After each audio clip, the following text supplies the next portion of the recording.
ఓం విశ్వాని దేవ సవిత దురితాని పరాసుమ యద్భద్రం తన్న ఆసువ. ఓం శాంతి శాంతి శాంతి.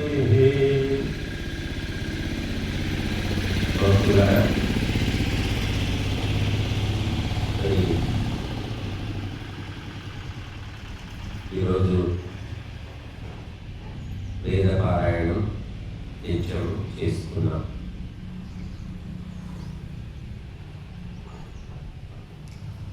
భారతదేశంలో ఎన్నో మందిరాలు, గుడులు, తీర్థాలు, క్షేత్రాలు ఉన్నాయి. చాలా మట్టుకు ఈ సంసారులంతా ఈ మధ్యకాలంలో ఫ్యామిలీ చుట్టాలు పక్కాలంతా కలిసి ఒక వాహనంలో తిరుగుతూ ఉంటారు. శ్రీశైలము, కాళహస్తి ఎటో వెళుతూ ఉంటారు. అంతా కలిసి 10-12 మంది కలిసి వెళుతూ ఉంటారు. కాస్త సంసారం బాధలు తగ్గుతాయి, శాంతి దొరుకుతుందని తిరుగుతూ ఉంటారు. దొరుకుతుందో లేదో తెలియదు, కానీ ఇంటి నుంచి 4 రోజులు దూరంగా ఉంటే ఏదో ఉన్నట్టే అనిపిస్తుంది, శాంతిగా ఉన్నట్టే అనిపిస్తుంది. మళ్ళీ తిరిగి ఇంట్లోకి వచ్చి పడ్డాక మళ్ళీ ఎప్పటిలాగే స్టార్ట్ అవుతాయి. ఏదో 4 రోజులు రిలాక్స్, కాస్త విశ్రాంతి. అలా మరి చాలా మన దేశంలో ఉన్నది మందిరాలు, గుడులు ఏ దేశంలో ఉన్నాయో లేవో నాకు తెలియదు.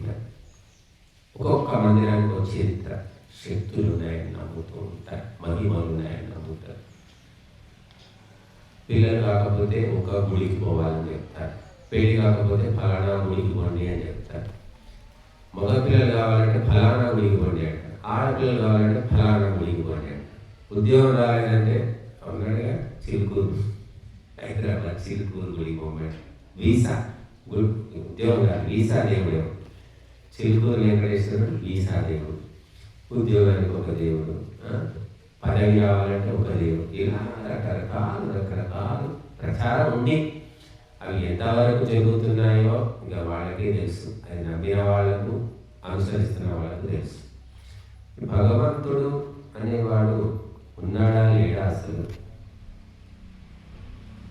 అని ఒక పెద్ద ప్రశ్న ఎప్పుడు ఉంటుంది. కలడందురు దీనులయడ కలడందురు పరమయోగి గణముల పాలన్ కలడందురన్ని దిశలను కలడు కలండనెడివాడు కలడో లేడో అని ఈ పద్యం పోతన్న గజేంద్రుడి నోట చెప్పించాడు. గజేంద్ర మోక్షం అని ఒక పర్వం ఉంది. మరి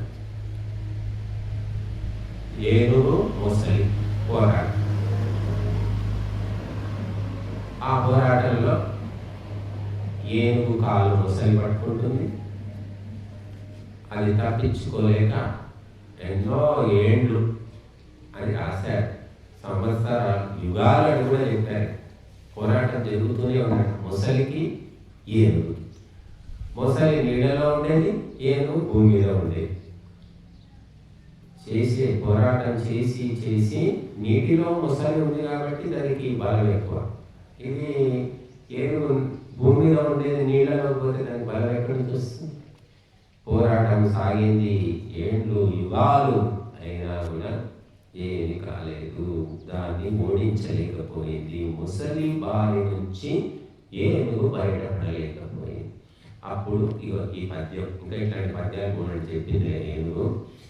ఆ ఏనుగు ఎవరు? నిజాన్ని ఏనుగు మాట్లాడుతుందా, ఏనుగు పద్యాలు చెప్తుందా చెప్పండి. పద్యాలు కానీ ఒక భాష కూడా దానికి ఏం కాదు. ఇక్కడ ఏనుగు అంటే గజేంద్రుడు.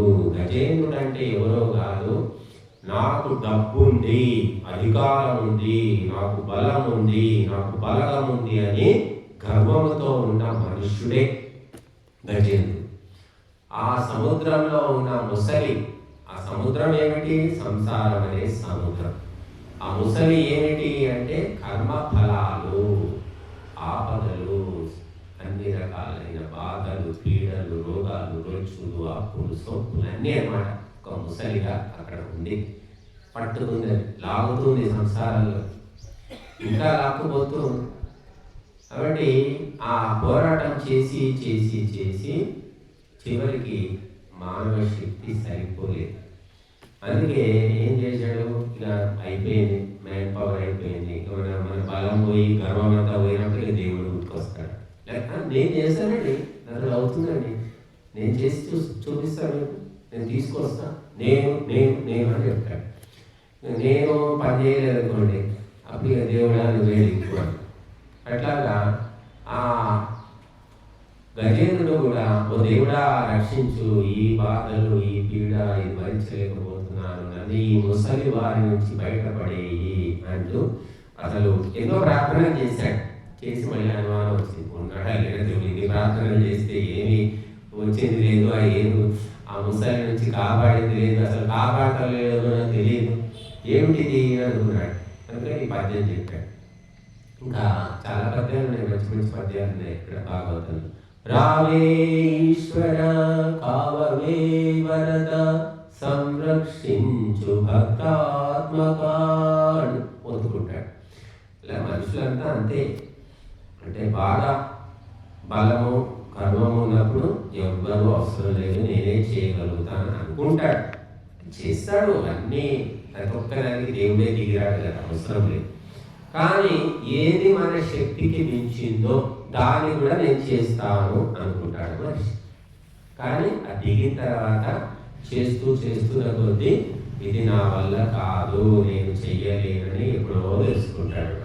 ఇప్పటి సంసార సాగరంలో ఆ ముసలి పట్టుకున్నట్టు అన్నీ పట్టుకునే ఒక్కసారి దిగి పెళ్ళి అయ్యింది అంటే ఏమో సుఖం సుఖం అంటారు, కానీ ఏదో 6 నెలలు సంవత్సరమో, ఒకప్పుడు అయితే 6 ఏళ్ళు సుఖంగా ఉండేవాళ్ళు. ఇప్పుడు అలా ఏం లేదు, 6 నెలలు ఉంటారో లేదో చెప్పలేదు. గొడవలు, కొట్లాటలు, పోలీస్ స్టేషన్లు ఎన్నో జరుగుతూ ఉంటాయి, చూస్తూ ఉన్నాం. కాబట్టి పరమాత్మను స్మరిస్తే తప్ప ఆ సంసారంలో ఉన్న ముసలి మకరం నక్రం దాని నుంచి విడుదల కలగదు. అప్పుడు విష్ణుమూర్తి చక్రాయుధంతో ఆ ముసలిని చంపేసి రక్షించాడని మనం చదువు. కాబట్టి పరమాత్మ యొక్క రక్షణ దొరకాలి అంటే మనం పరమాత్మను తలుచుకుంటూ చేసుకుంటూ పరమాత్మ ఆదేశాలను పాటించుకుంటూ ఉండాలి. అప్పుడు మనకు ఇబ్బంది అనేది ఉండదు. కానీ ఇది మాయ సంసారం. ఇంట్లో పడిన తర్వాత ఎక్కడ పొద్దులేస్తే వండుకోవడం, ఊడ్చుకోవడం, తుడుచుకోవడం, ఏమో ఇవే పనులు ఉంటాయి చాలా. ఎక్కడ దైవధ్యానం ఎవరు చేస్తారు, అసలు చేసేవాళ్ళు ఉన్నారు ఇప్పట్లో అయితే. ఏ యంత్రాలు లేనప్పుడు కట్టెల పొయ్యి మీద వండేటప్పుడు అందరూ దైవ చింతన చేసుకుంటూ ఉండేవాళ్ళు. కట్టెల పొయ్యి పోయింది, గ్యాస్ స్టవ్ వచ్చింది, కుక్కర్లు వచ్చాయి, అన్నీ వచ్చినా కూడా సమయం లేదు, తీరిక లేదు, మనసు కూడా రకరకాల ఆలోచనలు వస్తూ ఉంటాయి. వంట చేసేటప్పుడు భగవంతుని చింతన చేయాలి అంటారు. కానీ వంట చేసేటప్పుడు ఎటు పోతుందో మనసు తెలియదు, చిత్ర విచిత్రంగా కోతిలాగా మనసు వెళుతూ ఉంటుంది. తప్పకుండా దైవ చింతన ఎంతమంది చేస్తారు అనేది మనం చెప్పలేము. సరే, దైవ చింతన చేయకపోయినా పర్వాలేదు, పిచ్చి పిచ్చి ఆలోచనలు, ఎంతోమంది నెగిటివ్ థింకింగ్ అంటారు, పనికి వాళ్ళ ఆలోచనలు, అవుతుందా కాదా, ఉంటాడా పోతాడా, వస్తుందా రాదా, ఇలాంటి ఆలోచనలు ఉంటాయి. అలాగా వంట చేస్తే ఆ వండింది కూడా రుచిగా ఉండదు అంటారు. కాబట్టి మనము గజేంద్రుడిలాగా విర్రవీగుతూ ఉంటారు చాలా మంది. వాళ్ళు గాలివానకు 100 గుడ్లు తిన్న రాబందు కుప్పకూలినట్టు కూలిపోతూ ఉంటారు. కనుక మనము ఎప్పుడూ కూడా దైవ చింతన చేసుకోవడం మనకు కర్తవ్యము, దైవ ఆదేశాన్ని పాటించడం కూడా. అందుకే మనకు యజుర్వేదంలో చివరి అధ్యాయం మనకు చెప్తుంది, మొదటి మంత్రం, ఈశావాస్యమిదం సర్వం యత్కించ జగత్యాం జగత్ తేన త్యక్తేన భుంజీథా మా గృధః కస్య సిద్ధనం. ఒక్క మంత్రం చాలు మనిషి బాగుపడ్డారు. ఈ మొత్తము ప్రపంచము పరమాత్మతో నిండి ఉన్నది, వ్యాపించి ఉంది. ప్రతి ఒక్క వస్తువు మీద భగవంతుని సంతకం ఉన్నది, భగవంతుని లేబుల్ ఉన్నది. నువ్వు అనుకుంటున్నావు ఇది నాది, ఇది నాది, పుస్తకం నాది, ఫోన్ నాది, ఆశ్రమం నాది, నువ్వు అనుకుంటున్నావు. నీకంటే ముందే ఉన్న భగవంతుడు అన్నిటి మీద ఆయన యొక్క కంపెనీ గుర్తులు ఉన్నాయి. చాలామంది మహిళలు షాప్కి వెళ్తారు, స్టీల్ షాప్కి వెళ్తే ఏం చేస్తారు, గిన్నెలు టిఫిన్ డబ్బాలు ఉంటే పేరు రాయించుకుంటారు. పేరు ఎందుకంటే పోయినా గుర్తుపట్టవచ్చు అని చెప్పేసి ఆ పేరు రాయించుకుంటే ఏమవుతుందంటే, ఒకవేళ మనం ఎవరికైనా ఇచ్చి మర్చిపోయినా, వాళ్ళు ఇవ్వకపోయినా, మనం చూసినప్పుడు అరే ఇది మన టిఫిన్ డబ్బాలాగా ఉంది, వీడి దగ్గర ఎందుకు ఉంది, అప్పుడు ఏదో పాయసం ఇచ్చాను వీళ్ళు ఇవ్వలేదు, అమ్మ మా టిఫిన్ డబ్బా మీద అంటే నేను ఏం టిఫిన్ డబ్బా, నేను అవునండి మా పేరు ఉంటుంది చూడండి అంటారు. అట్లా అలాగా భగవంతుని పేరు ప్రతిదాని మీద ఉంది. నువ్వు వాడుకోవడమే తప్ప నీ సొంతం కాదు అని తెలుసుకో. కానీ మనం ఏమనుకుంటాం, వాడుకుంటాం మళ్ళీ నాదే అంటాం. అది నాదే, నా దగ్గరే ఉంటుంది అనుకుంటాం. మనం 1 గంట 2 గంటలు బస్సు ఎక్కితేనే బస్సే నాదే అనుకుంటాం. ఫ్రీ బస్సులు ఇప్పుడైతే ఫ్రీ బస్సులు వచ్చాక గొడవలు ఎక్కువైపోయాయి. నా సీటు, నేను ముందు ఆ ఖర్చు వేశాను, లేదు నేను తవలేసాను, కొట్టుకుంటున్నారు జుట్టు పట్టుకొని. బస్సు ఎవరిది, ఫ్రీ ఎవరికి, అందరూ ఫ్రీనే కదా, ఎందుకు కొట్టుకోవడం అంటే టికెట్ తీసుకున్నప్పుడు కొట్లాటలు లేవండి, టికెట్ లేకపోయేసరికి కొట్లాటలు మొదలైపోయాయి. కాబట్టి ఆ సీటు ఎవరిది, ఎంతసేపు ఉంటావు నువ్వు, నీకంటే ముందు ఎన్ని వందల మంది కూర్చున్నారు అనేది ఆలోచించట్లేదు. ఎంతసేపు కావాలి మనిషి, 1 గంట తర్వాత నీ గమ్యం వచ్చిన తర్వాత నువ్వు కూర్చోమన్నా కూర్చోవు, వెళ్ళిపోతాడు. లేదు కూర్చో, ఇప్పటిదాకా కొట్టాడా కదా, నీకు సీట్ కదా నువ్వే కూర్చో అన్నప్పుడు కూర్చోవు. కానీ అనుకుంటాం ఆ సీటు దొరికితే బాగుండు, ఈ సీటు ఇంకా మనం అలా చేస్తూ ఉంటాం. ఇవన్నీ కూడా ఏంటంటే అల్ప బుద్ధులు, చిల్లర బుద్ధులు అంటారు. సరే నువ్వే కూర్చో, ఎవరు కూర్చుంటే ఏముందంటే అయిపోయింది. కాబట్టి అటువంటి ఒక చిన్న విషయాలు, విశాలమైన బుద్ధి మనకు కనిపించడం. ఎందుకంటే చదువులు అట్లా ఉన్నాయి, పెంపకాలు అట్లా ఉన్నాయి. చిన్న వాటికి గొడవలు పడము, హత్యలు కూడా చేసుకుంటున్నారు. రూపాయి చిల్లర ఇవ్వలేదు, కండక్టర్ రూపాయి ఇవ్వలేదు, కండక్టర్ ఇవ్వలేదని చెప్పి వాడు గొడవ పెట్టుకుంటాడు, బస్సే ఆగిపోతుంది. పోతే పోయినా వాడు అనుకోడు, వీడు అనుకోడు. కాబట్టి ఇటువంటి చిల్లర మనస్తత్వం ఎందుకు అంటే మనుషుల లోపల ఆధ్యాత్మిక పరిజ్ఞానం లేదు. కేవలము భౌతికమైన, లౌకికమైన, దైహికమైన, ఆర్థికమైన పరిజ్ఞానం తప్ప ఆధ్యాత్మిక పరిజ్ఞానం శూన్యం. చదువుకున్న వాళ్ళు కానీ చదువురాని వాళ్ళు లేకపోవడం వల్ల ఏమవుతుందంటే బిగ్ థింకింగ్ అంటే విశాలమైన ఆలోచన అనేది నశించడం వల్ల బావిలో కప్పల్లాగా తయారైపోయి ఇంతే జీవితము, ఇంతకు మించి లేదు, ఇదే ప్రపంచం అనుకుంటారు. అలా మనసు అలా అలవాటైపోతుంది అన్నమాట. దాన్ని మనం ఎలాగ తయారు చేసుకుంటే అలాగ తయారు. ఒక సముద్రం కప్ప వర్షానికి దారి తప్పి ఆ వర్షంలో నీళ్ళలో కొట్టుకొచ్చేసి ఒక బావిలో పడిందట. అక్కడ బావిలో కప్పలు ఉంటాయి చాలా, ఆ చిన్న కప్పలు ఉన్నాయి. ఈ సముద్రం కప్పలు ఎవరిలో నేను సముద్రం కప్పను అయితే సముద్రం అంటే ఏంటి అని అడిగే ఆ బావిలో కప్పలు. ఎందుకంటే వారి తాతలంతా అదే బావిలో పుట్టాయి. మరి బావి దాటి బయటికి పోయింది తెలియదు వాడు. అంటే సముద్రం అంటే ఏమిటా, సముద్రం అంటే తెలియదు ఇప్పుడే వింటున్నాం ఫస్ట్ టైం. అంటే సముద్రం అంటే చాలా నీళ్లు ఉంటాయి, అది పెద్దది. అంటే ఈ బావిలో పుట్టిన కప్పలకు అంత పెద్ద ఆలోచన ఎక్కడ ఏడ్చింది, తాతలు చూడలేదు, తండ్రులు చూడలేదు. అప్పుడు ఆ కప్ప అంది, ఎంత ఉంటుంది ఇది అని ఇక్కడ నుంచి అక్కడికి కొద్దిగా ఎగిరిందట. ఇంత ఉంటుందా సముద్రం అని అడిగిందట. చిచ్చి అంత ఎందుకు ఉంటుంది, ఇంకా పెద్దది అన్నది. ఇంకో 2 గంటలు వేసిందట అదే బావిలోనే వేసి ఇంత ఉంటుందా అని. ఇదేంటి మరి ఎట్లా అంత చిల్లరగా ఆలోచిస్తున్నారంటే ఎంతకంటే పెద్దది అని. అంటే ఇక వాటికి ఎటు అటు గంతులను వేసి పోయి బావంత ఉంటుందా అని.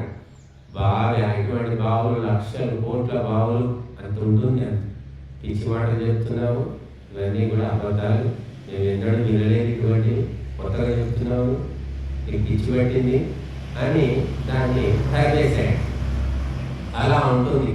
ఇప్పుడు ఈ చిన్న మైండ్ సెట్టింగ్, స్మాల్ థింకింగ్ అంట, చిన్నగా ఆలోచించడం మనకు అలవాటు చేస్తూ బుద్ధి కూడా నువ్వే నువ్వు దాచిపెట్టుకోండి ఒక తల్లి చెప్తుంది ఒక బిడ్డకు టిఫిన్లో ఇడ్లీలు చట్నీ ఏదో పెడుతుంది. 4 6 ఇడ్లీలు పెట్టాను బాబు, నువ్వు పక్కగా అయిపోతున్నావు, మంచిగా తిను, ఒక్కరికి కూడా ఇవ్వకు, ఇస్తే ఒకటి ఇవ్వు, 5 నువ్వే తిను అని చెప్తున్నారు తల్లి. అది వాడు చెప్పి చివరికి వాడు 10వ తరగతికి వచ్చేసరికి ఎలా అవుతాడంటే ఒక స్వార్థపరులాగా తయారవుతాడు. ఎవరికి పెట్టొద్దు, నేనే తినాలి. చివరికి వాడు ఏమవుతాడు, అమ్మ నాన్నకు కూడా ఏం పెట్టడు అనమాట. అది అలవాటు అట్లా చేశారు. పెంపకం, తిన్నా బాబు నువ్వు తిను, ఎవరికైనా ఇవ్వు అని చెప్పరు తల్లిదండ్రులు. నువ్వే తినంటే వాడు స్వార్థం పెరిగి చివరికి ఆ తల్లిదండ్రులను కూడా కరివేపాకులాగా తీసిపారేస్తారు. కాబట్టి పెద్ద ఆలోచన అనేది ఈనాడు సమాజంలో నశించింది. మనకు మహర్షులు చాలా గొప్ప ఆలోచనలు ఇచ్చారు. లోకా సమస్తా సుఖినో భవంతు, సర్వే జనా సుఖినో భవంతు. చెప్పుకుంటున్నాం ఊరికే చిలక పలుకులే. లోకా సమస్త అంటే ఏది? ఏ లోకం? మాయలోకం. ఏ లోకం సుఖంగా ఉండాలి. లోకాలన్నీ అంటున్నాం. ఎన్ని లోకాలు ఉన్నాయి ఎవరికి తెలుసు, ఎవరికి తెలియదు, కానీ అంటున్నాం చిలక పలుకుల. లోకా సమస్త సుఖినో భవంతు. 7 ఊర్ధ్వలోకాలు, 7 అధోలోకాలు, 14 భువనాలు ఉన్నాయని చెప్తున్నాయి శాస్త్రాలు. మనం ఎక్కడున్నాం? భూలోకంలో ఉన్నాం. ఆ భూలోకం పైన ఇంకా 6 భూలోకము, భువర్లోకము, స్వర్లోకము, మహోలోకము, జగోలోకము, తపోలోకము, సత్యలోకం, 7 లోకాలు. మళ్ళీ కిందికి తల, వితల, అతల, సుతల, తలాతల, రసాతల, పాతాళ, ఇన్ని లోకాలు సుఖంగా ఉండాలని చెప్తున్నాం. మనం తెలియదు, ఎవరికి తెలియదు. లోకా సమస్త సుఖినో భవంతు అని చెప్తూ ఉంటాం చైతన్లా. కానీ ఇవన్నీ అంటే లోకాలు, అందులో ప్రాణులు అన్నీ సుఖంగా ఉండాలి. బిగ్ థింకింగ్ అంటారు, పెద్ద ఆలోచన, చిల్లర ఆలోచన కాదు. తర్వాత సర్వే జనా సుఖినో భవంతు అంటున్నాం. సర్వే జన అంటే ఎవరు? జనులు అంటే ఎవరు? చాలామంది జనులు అంటే ప్రజలు అనుకుంటారు, మనుషులు. సర్వే జన అంటే అందరు మనుషులు సుఖంగా ఉండాలి అని ఇంత మాత్రం అర్థం చేసుకుంటారు. కానీ ఇక్కడ జనాహ అంటే మనుషులు కాదండి, జీవులు, సమస్త జీవులు, మానవులు, మానవేతర ప్రాణులు అన్నీ. కేవలం మనుషులుగా, కేవలం భారతీయులుగా. కనుక ఇంత గొప్ప ఆలోచన చివరికి ఎంతకు పోయింది అంటే నా కులం వాళ్ళు బాగుండాలి, నా ప్రాంతం వాళ్ళు బాగుండాలి, నా భాష మాట్లాడే వాళ్ళే నా వాళ్ళు అనేటటువంటి చివరికి అది కూడా పోయింది. కుటుంబము, ఆ కుటుంబం కూడా పోయి నేను బాగుంటే చాలు అనేటటువంటి ఒక నీచమైనటువంటి ఆలోచన వచ్చేసింది. ఎందుకంటే ఇక్కడ లేదు ఇటువంటి ఉదారమైన ఆలోచనలు ఏ స్కూల్లో, కాలేజీలో ఎక్కడ చెప్పట్లేదు. కాబట్టి సంకుచితమైన ఆలోచనలు ఎలా ఉంటాయంటే సముద్రం దగ్గరికి పోయి కూడా వాడు నీళ్ళ కోసం ఏడవాల్సి వస్తుంది, నీళ్ళు తాగడానికి గనికి రా. అంటే సంకుచితమైన ఆలోచనలు నష్టం కలిగిస్తాయి. అందుకే భగవంతుడు అనేది బిగ్ థింకింగ్ అండి. దేవుడు అంటే గూట్లోనో, రోడ్లోనో, లేకపోతే మెడలో లాకెట్లో పెట్టుకుంటే దేవుడు అయిపోయింది అంత చిన్నగా ఆలోచిస్తున్నారు మనుషులు. ఇంతే దేవుడు, ఇంతే. గూట్లో పెట్టుకుంటే దేవుడు, తలుపు తాళ వేసుకుంటే దేవుడికి తాళ వేసేసాం, అయిపోయింది. ఏమిటి దేవుడు అంటే అంత పరాచకాలు, ఇంత అల్ప బుద్ధితో ఆలోచిస్తున్నాడు మనిషి. భగవంతుడు అనేది ఒక అపూర్వమైన, అమోఘమైన, అనంతమైన ఆలోచన. ఎంత ఆలోచించినా మనకు అంతు తెలియదన్నమాట. అది భగవంతుడు. గుర్తుపెట్టుకోవాలి. పక్షి ఉంది, పక్షికి 2 రెక్కలు. ఆ పక్షి ఆకాశంలో ఎగురుతూ ఉంటుంది. ఎంత ఆకాశానికి అంతం ఉందా? ఎంత ఎగిరినా ఆకాశానికి అంతమే లేదు. అలాగా మనమందరం కూడా పక్షుల్లాగా ఉన్నాం, కానీ ఆకాశంలో ఎగరాలి. ఆకాశం అంటే భగవంతుడు. భగవంతుని గురించి నువ్వు ఆలోచించు, నీకు అంతు తెలియదన్నమాట. బృహస్పతి ఇంద్రాయ దివ్యం వర్ష సహస్రం ప్రతిపదోక్తానాం శబ్దానాం శబ్దపారాయణం ప్రోవాచ నాంతం జగామ. దేవతల గురువైన బృహస్పతి ఇంద్రుడికి వేదంలో శబ్దాలు చెప్తూ పోతున్నాడట. సంస్కృత శబ్దాలు ఒక్కొక్క శబ్దం చెప్తున్నాడు, వింటున్నాడు. ఏళ్ళు యుగాలు మన్వంతరాలు గడిచిపోతున్నాయి, కానీ శబ్దాలకు అంతం లేదట. శబ్ద బ్రహ్మనే అంటుంటే ఇక పరబ్రహ్మ ఎంత ఉండాలి? కాబట్టి ఈ స్మాల్ థింకింగ్ వల్ల దుఃఖాలు, అశాంతి, మానసిక అనారోగ్యం అన్నీ వస్తాయి. అందుకే మన వాళ్ళు ఏం చెప్పారు? ఉదార చైతన్యాలకు వసుధైవ కుటుంబకం. అంటే మనస్సు ఉదారంగా, విశాలంగా ఉన్న వాళ్లకు ఈ ప్రపంచమే కుటుంబం అన్నారు. నీ మనస్సు సంకుచితంగా ఉందనుకో, వీడే నా కొడుకు, ఇదే నా కూతురు, వీడే నా తమ్ముడు, అంటే ఈమె మా అమ్మ, అంటే నేను కన్నది కాబట్టి అమ్మ, పెంచాడు కాబట్టి నాన్న, ఇంత పరిణీతం అన్నమాట. కానీ ఉదార హృదయం ఉన్న వాళ్లకు ఎక్కడికి పోయినా కూడా బంధువులు, మిత్రులు, సేవకులు, స్నేహితులు అందరూ దొరుకుతారు. రక్త సంబంధమే సంబంధం అని చాలా మంది భ్రమలో బతుకుతున్నారు. చివరికి ఏమవుతుందంటే రక్తము కూడా కలుషితమైంది. 15, 20 ఏళ్ళు, 25 ఏళ్ళు రాగానే రంగులందరూ చూపిస్తారు. తమ్ముడు అని చెప్పుకుంటే వాడు నా కొంప ఆర్పేశాడు, కొడుకని వీడిని అడిగిందల్లా తెచ్చి పెడితే వీడు కోతిలాగా తయారయ్యాడు. ఈ విధంగా మెల్లిమెల్లిగా కళ్ళ పొరలన్నీ కూడా విప్పుతాడు భగవంతుడు. కానీ సమయం గడిచిపోతుంది. కాబట్టి మహర్షులు విశాలమైన ఆలోచనలు ఇచ్చారు.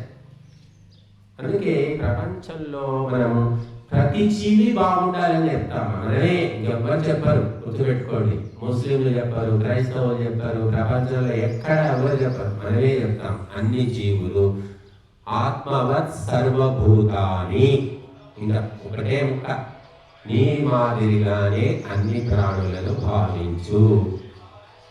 కుక్క, పిల్లి, ఆవు, మేక, గొర్రె, పక్షి, చీమ, ప్రతి ప్రాణి కూడా నీ మాదిరిగానే ఉంటుంది, నీ మాదిరిగానే బతకాలని కోరుకుంటుందని తెలుసుకో. ఇది బిగ్ థింకింగ్. కాబట్టి ఇప్పుడు ఈ బిగ్ థింకింగ్ మనకు యజుర్వేద మంత్రం చెప్తుంది. ఈశావాస్యమిదం సర్వం, ఈ ప్రపంచమంతా పరమాత్మతో నిండి ఉంది, కప్పబడి ఉంది. లోన, బయట, కింద, మీద అంతటా పరమాత్మ తత్వము ఆవరించి ఉంది. యత్కించ జగత్యాం జగత్, ఈ ప్రపంచములో ఏ ఒక్క అణువు కూడా పరమాత్మ ఆవరించకుండా లేదు. అణువులో, పరమాణువులో, ఎలక్ట్రాన్లో, ప్రోటాన్లో, న్యూట్రాన్లో ప్రతి చోట భగవంతుడు అక్కడ లేబుల్ వేసి ఉన్నాడు. దీనికి యజమాని, ఈ సూపర్ మార్కెట్కు యజమాని ఎవడంటే భగవంతుడు. నువ్వేమిటి? కస్టమర్. డబ్బులు చెల్లించి కొనుక్కోవాలనే, ఫ్రీగా ఏమీ లేదండి. చాలా మంది ఫ్రీగా పుట్టాం, ఫ్రీగా తెచ్చిపోతాం, ఫ్రీగా వాడుకుందాం. ఫ్రీ ఏం లేదు. ప్రతి ఒక్కదానికి నువ్వు ట్యాక్స్ కట్టాలి, పన్ను చెల్లించాలి. లేకపోతే ఏమవుతుంది? రోగాలు, పీడలు, బాధలు, కష్టాలు, పట్టకపోవడం, అరగకపోవడం, ఆకలి లేకపోవడం, ఎన్నో సమస్యలు అన్నమాట. కాబట్టి నువ్వు ప్రతిదానికి ఇక్కడ చెల్లించాలి. ఏ రకంగా చెల్లించాలండి? గవర్నమెంట్ అంటే కరెంట్ బిల్లు వస్తుంది, వాటర్ బిల్లు వస్తుంది, ఇంటి ట్యాక్స్ ఉంది, చెల్లిస్తున్నాం. భగవంతుడు ఏది పంపట్లేదు, నోటీసులు పంపట్లేదు, పంపిస్తున్నాడు, నువ్వు తెలుసుకోవడం లేదు. భగవంతుడికి చెల్లించాలంటే ఇది ఈ యజ్ఞకుండా ఒకటి పెట్టాడు, ఈ హుండీలో వేయండి, నేరుగా భగవంతుడికి చేరుతుంది. ఇంతకు మించి మరొక మార్గం లేదు. నీళ్లు వాడుకుంటున్నావు, గాలి పీల్చుకుంటున్నావు, భూమి మీద ఫ్రీగా తిరుగుతున్నావు, మళ్ళీ ఎండలు వాడుకుంటున్నావు, వెన్నెల వాడుకుంటున్నావు, ఎన్ని వాడుకుంటున్నావు నువ్వు. అన్నిటికీ చెల్లించాలి అంటే యజ్ఞము ద్వారా చెల్లించు అని భగవంతుడు చెప్పాడు. కాబట్టి భగవంతుడు లేని వస్తువు కానీ, పదార్థము కానీ, జీవి కానీ, సజీవము కానీ, నిర్జీవము కానీ ఏది లేదు. కానీ మనిషి అజ్ఞానము, అవిద్య, అహంకారం వల్ల నాది, నాదే అనుకుంటున్నాడు. నీ దగ్గరికి వచ్చింది నువ్వు వాడుకో, నువ్వు వాడుకుంటే వాడుకో, లేకపోతే ఎవరికైనా ఇచ్చేసేయి. కానీ నీదే అనుకుని ఏం చేస్తున్నావు? దాచిపెట్టేస్తున్నావు. ఇది నాది కాబట్టి దాచిపెట్టాలి. ఇంకొకటి తీసుకోవడానికి వీలేదు. నేను వాడతాను, వాడకపోయినా సరే దాచిపెడతాను. ఈ దాచిపెట్టి నింపుతుంటారు, గదులు గదులు నింపుతూ ఉంటారు. ఇప్పుడు ఏమిటంటే ఏమో ఎప్పుడైనా ఉపయోగపడుతుందేమో అని చెప్పేసి ఎందుకే ఇవన్నీ ఇంటిని నింపుతున్నా, ఏమో ఎప్పుడైనా అవసరం రావచ్చేమో, ఏమో ఇప్పుడు తెలియదు కానీ అవసరానికి రావచ్చు అని అన్నీ నింపుతూ ఉంటారు. పాత సామాన్లు, చెత్త సామాన్లు అన్నీ నింపుతూ ఉంటారు. కానీ అది అవసరానికి రావు, కానీ ఇల్లు మాత్రం చెత్త కొద్దిలాగా తయారైపోతుంది. బట్టి మనము ఈ విశాలమైన ఆలోచన లేకపోవడం వల్లనే బాధలు, కష్టాలు అనేవి మనకు వస్తున్నాయి. భగవంతుడంటే ఏదో ఒక ప్రాంతానికి, ఒక భవనానికి, ఒక కట్టడానికి, ఒక విగ్రహానికి పరిమితమని చాలామంది ఆలోచిస్తారు. అంటే అక్కడికి పోతే వాళ్ళు మూడొస్తుంది. ఇక అక్కడికి పోకపోతే దేవుడు ఎక్కడ ఉన్నాడు, అక్కడ ఉంటాడు, గుట్ట మీద ఉంటాడు, చెట్టు మీద ఉంటాడు, చెట్టు కింద ఉంటాడు, గుట్టలో ఉంటాడు, ఎక్కడ ఉంటాడు, అంతే ఇక్కడ మాత్రం ఉంటాడు అని నమ్ముతారు. ఆ రకంగా సంకుచిత ఆలోచనలు అనేకమైన నీచ కర్మలకు దారితీస్తాయి. విశాలమైన ఆలోచనలు మనకు బంధ విముక్తిని కలిగిస్తాయి. బంధంలో పడ్డది నువ్వే, ఈరోజు బయటపడాల్సింది నువ్వే. కానీ ఆలోచన మార్చుకో. ఆలోచనలే అన్నిటికీ మూలమని చెప్తున్నాయి శాస్త్రాలు. కాబట్టి భగవతత్వాన్ని చాలా సంకుచితంగా మనం మార్చేస్తాం మన భారతదేశంలో. భగవంతుడు అంటే కొంతమంది చేతిలో బందీ. కులానికి ఒక దేవుడు, ప్రాంతానికి ఒక దేవుడు, భాషకు ఒక దేవుడు, ఇంటికి ఒక దేవుడు, మనిషికి ఒక దేవుడు. చూడండి, కుల దేవతలను కూడా ఉన్నారలేదు. కుల దేవతలను కులం వాళ్ళే వచ్చి పూజిస్తారు, ఎవడు పూజించారు అంతే. మార్కండేయుడు అంటే పద్మశాలి అంతే. ఇక విశ్వబ్రహ్మణులు అంటే బ్రహ్మంగారు అంటారు. మరి అట్లా రకరకాలు ఏలమ్మ ఒక దేవత, అట్లా దేవత. భగవంతుడు అంటే అట్లా ముక్కలు చేయొచ్చా? పంచుకోవచ్చా? పంచుకోగలుగుతాం. సముద్రాన్ని ఎవరైనా ముక్కలు చేసి పంచుకోగలుగుతారు? భగవంతుడనే భావన చాలా విశాలమైనది అని శాస్త్రాలు చెప్తున్నాయి. తల్లి అంటే ఎవరు? తల్లి అంటే తెలియదండి, 9 ఏళ్ళు మోసి కన్నది మా అమ్మ. తల్లి అంటే ఒక అమ్మ, నిన్ను కన్న తల్లి అని తల్లి అంతే. తల్లి మనుషులకు చాలా మందికి అంతే అర్థమవుతుంది తల్లి అంటే అంతే.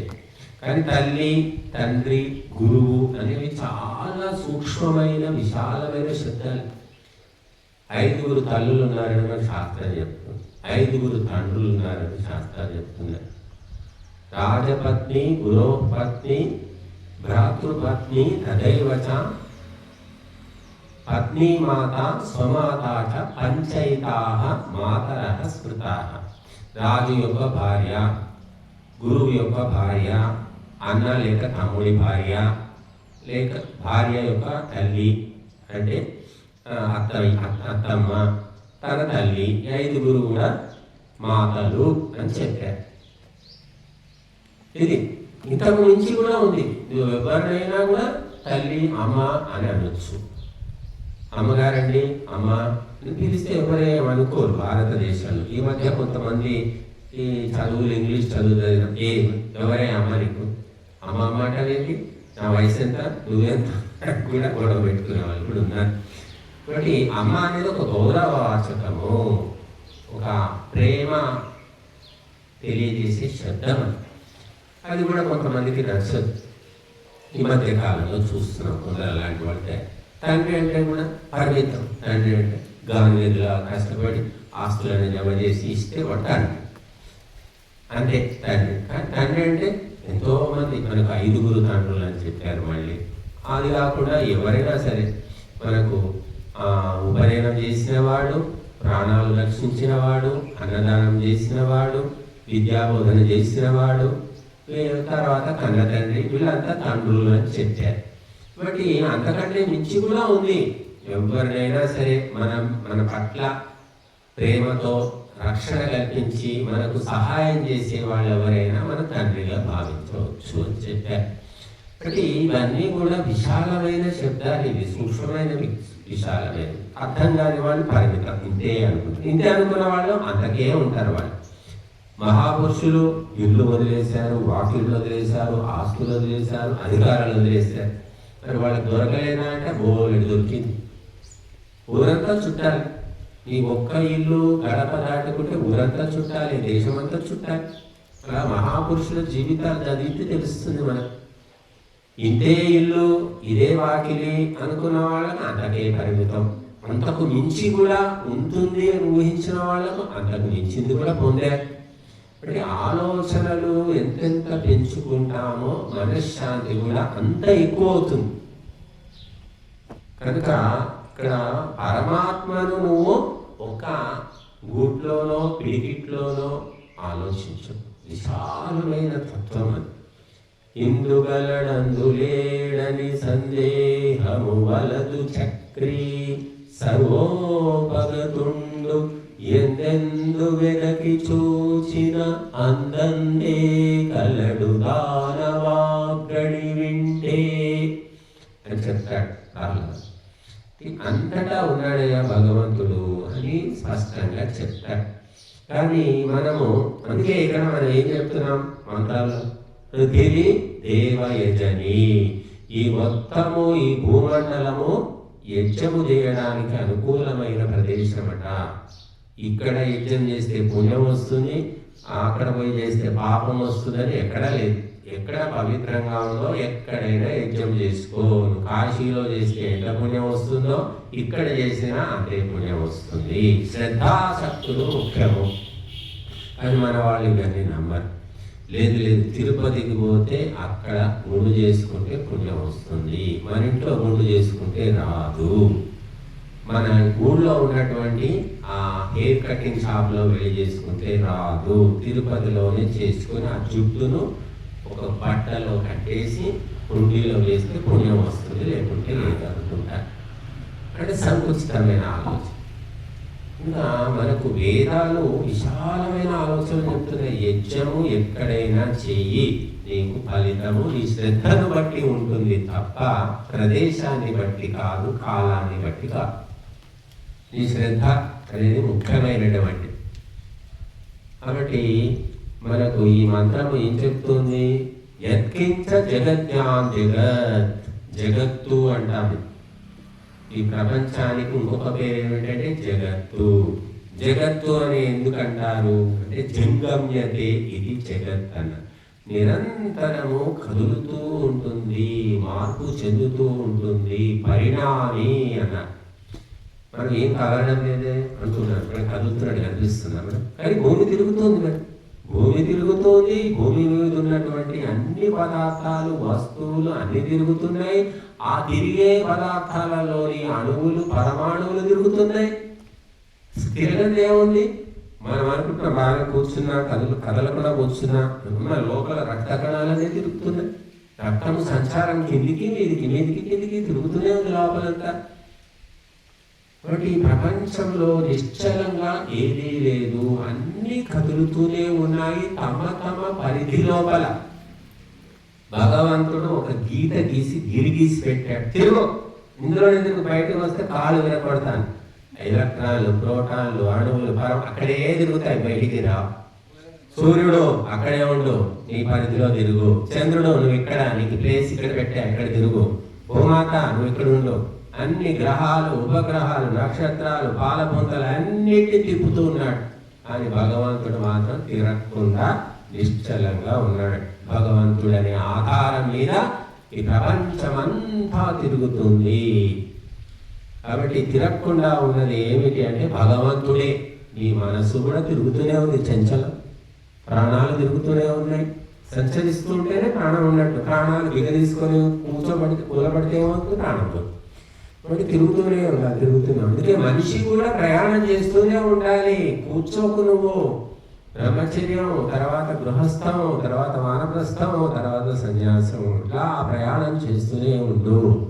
ఒక చోట కూలబడిపోకు. కూలబడిపోతే ప్రగతి ఆగిపోతుంది.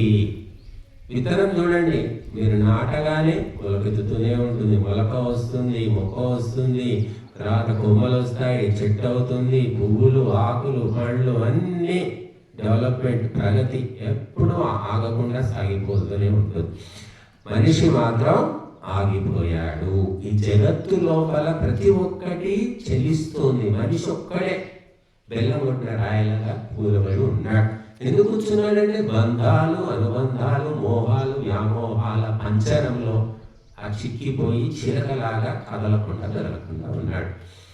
కనుక ఈ ప్రపంచం అంతా కదులుతూ ఉండే ప్రపంచానికి కదలని పరమాత్మ ఆధారము అని.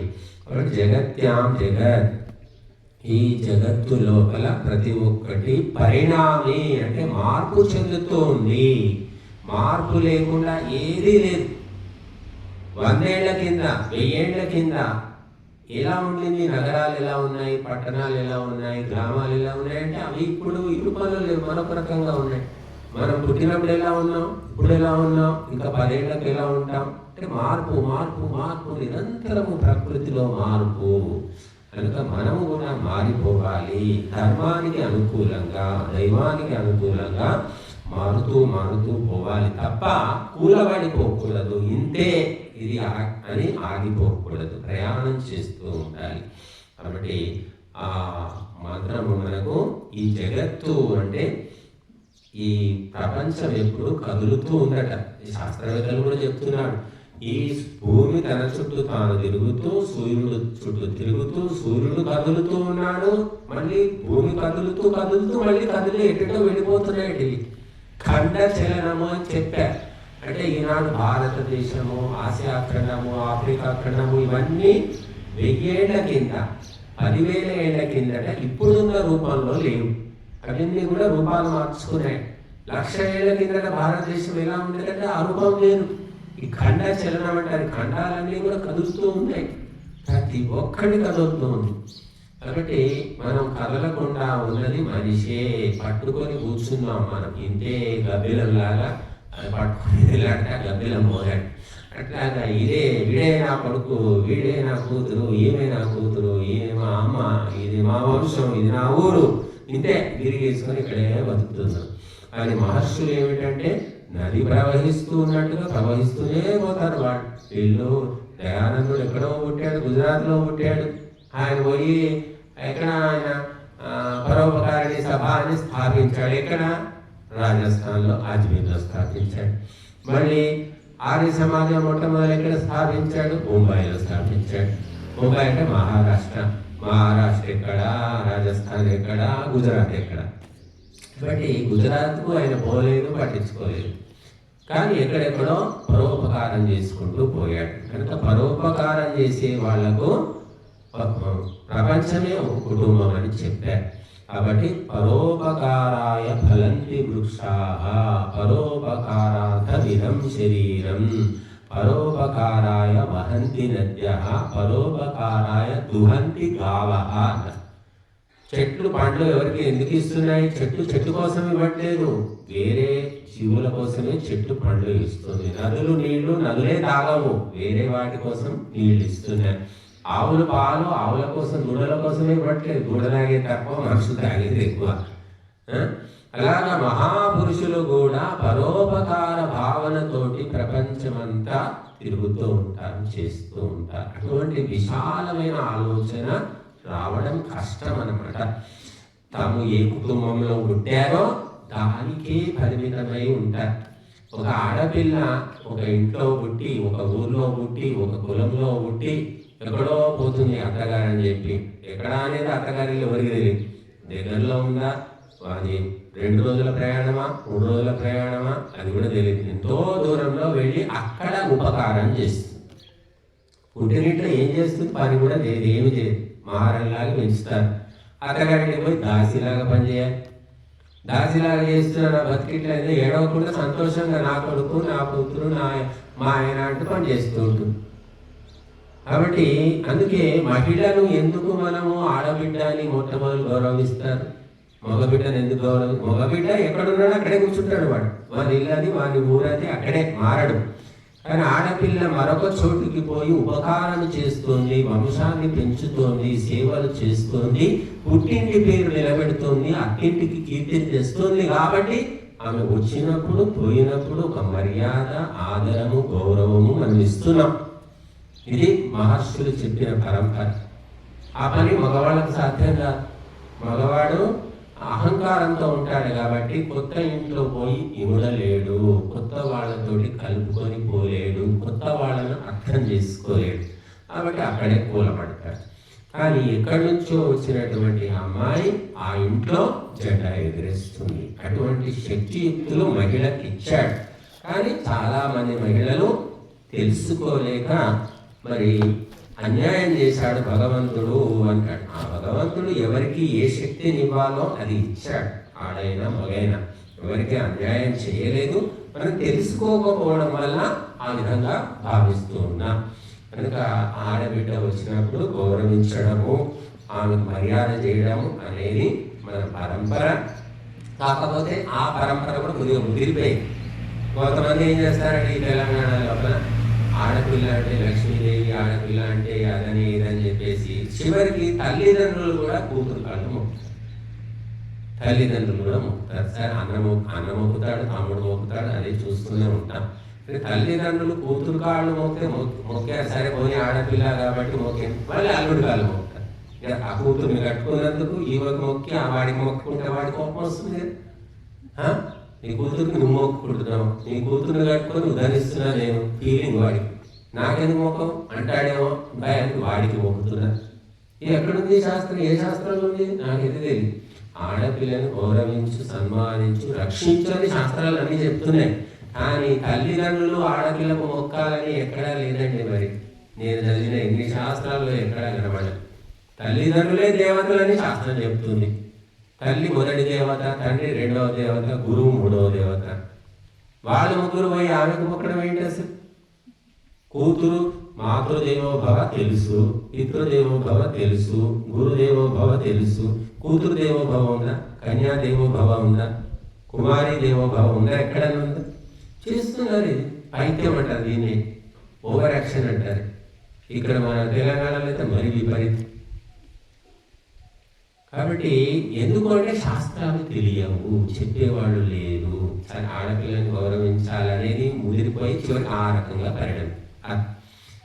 తల్లిదండ్రులు కూడా మొక్కడం.